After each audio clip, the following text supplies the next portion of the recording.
കൃഷ്ണ ജയ് Shri Radhe Radhe. August 31 വേണ്ടി പ്രകൃതി മുഴുവൻ അണിഞ്ഞൊരുങ്ങുകയാണ്. എന്താണ് കാരണം എന്നറിയാമോ? അന്ന് രാധാഷ്ടമിയാണ്. ഭാദ്രപാദ മാസത്തിലെ ശുക്ലപക്ഷ അഷ്ടമി തിഥിയിലാണ് രാധാദേവി ബർസാനയിലെ റാവൽ എന്ന പ്രദേശത്ത് ഋഷഭാനു കീർത്തിദ ദമ്പതികളുടെ പുത്രിയായി താമരപ്പൂവിൽ ജന്മമെടുത്തത്. ഈ ദിനം രാധാഷ്ടമിയായാണ് വ്രജവാസികൾ ആഘോഷിക്കുന്നത്. ശ്രീകൃഷ്ണ ആരാധ്യതേ ഇതി രാധ.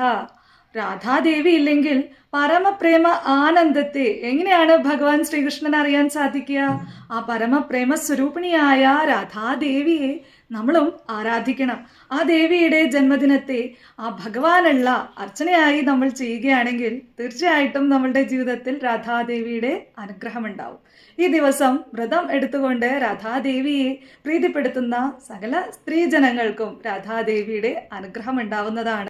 ഈ ഓഗസ്റ്റ് 31 മുതൽ അടുത്ത 15 ദിവസം മുടങ്ങാതെ ഒരു താമരപ്പൂവെങ്കിലും സമർപ്പിച്ചുകൊണ്ട് ലക്ഷ്മി പൂജ ചെയ്യുകയാണെങ്കിൽ സകല സൗഭാഗ്യങ്ങളും ആ കുടുംബത്തിൽ നിലനിൽക്കുന്നതാണ്.